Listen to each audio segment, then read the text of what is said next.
Question को देखते हैं। प्रश्न दिया गया निम्नलिखित कथनों को संकेत रूप में लिखिए। हमें दे रखा कि पी क्यू का अधिसमुच्चय है। बच्चों इस प्रश्न की जो हमारी मुख्य अवधारणा वो क्या बनती है? मुख्य अवधारणा हम जानते हैं बच्चों, जब हमारे पास दो समुच्चय होते हैं, समुच्चय ए और समुच्चय बी, तो समुच्चय ए समुच्चय बी का उपसमुच्चय कब होएगा? जब ए समुच्चय के सारे अवयव हमारे बी समुच्चय में हो। मतलब ए समुच्चय हमने मान लिया, उसके अवयव मान लिए हमने 1 और 2, और बी समुच्चय के अवयव हमने मान लिए 1, 2 और 3। तो ए समुच्चय बी समुच्चय का उपसमुच्चय कब होगा? जब ए समुच्चय के सारे अवयव हमारे बी समुच्चय में हो। अभी देखो, ए समुच्चय के हमारे अवयव 1 और 2 है और बी समुच्चय में 1 और 2 है। मतलब ए समुच्चय के सारे अवयव हमारे बी समुच्चय में है। तो हम क्या कह सकते हैं कि ए समुच्चय हमारा बी समुच्चय का क्या है? उपसमुच्चय है।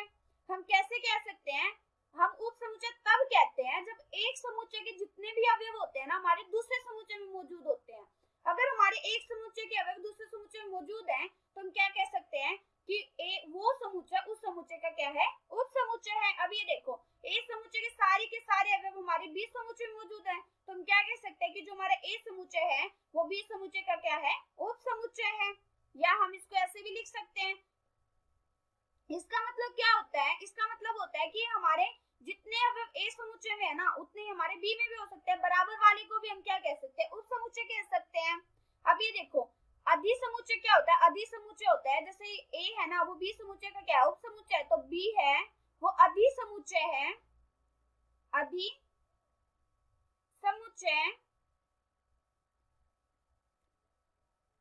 अधिसमुच्चय है ए का। मतलब कब होता है ये? जब हमारा ए समुच्चय बी का यहाँ पे जो सा होता है ना वो अधिसमुच्चय होता है उस दूसरे वाले का।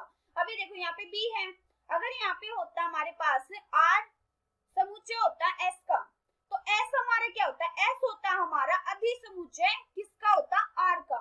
अभी देखो, हमें इसको संकेत रूप में लिखना है। पी और क्यू क्या है? अधिसमुच्चय। तो हम कैसे लिखेंगे? पी और क्यू। इसको हम लिखेंगे कैसे? अभी देखो, अधिसमुच्चय का मतलब जानते हैं। अधिसमुच्चय कब होता है? जब एक समुच्चय दूसरे समुच्चय का उपसमुच्चय होता है। अभी देखो, ए है वो हमारे दूसरे समुच्चय मतलब बी का क्या है? उपसमुच्चय है। तो उपसमुच्चय है तो इसका मतलब बी हमारे क्या था? अधिसमुच्चय है ए का। तो यहाँ पे क्या आ जाएगा? यहाँ पे आ जाएगा जो क्यू है ना वो उपसमुच्चय होगा पी का। तभी हम कह सकते हैं कि जो हमारा पी है वो क्यू का क्या है? अधिसमुच्चय है। तो यहाँ पे कौन सा निशान आएगा हमारा? इसमें ये P और Q लिखा हुआ है ना, तो इसके बीच में क्या आएगा? ये, क्योंकि हमारा जो Q है वो क्या है? P का उपसमुच्चय, ना कि P हमारा Q का उपसमुच्चय। अगर हमारा P Q का उपसमुच्चय होता तो Q हमारे क्या होता? अधिसमुच्चय होता P का। लेकिन हमें तो P बोला ना, P Q का अधिसमुच्चय, इसका मतलब Q हमारा उपसमुच्चय है P का। ये हमारा क्या आ गया? उत्तर। आशा करती हूँ कि बच्चों आप सबको समझ आया होगा। धन्यवाद।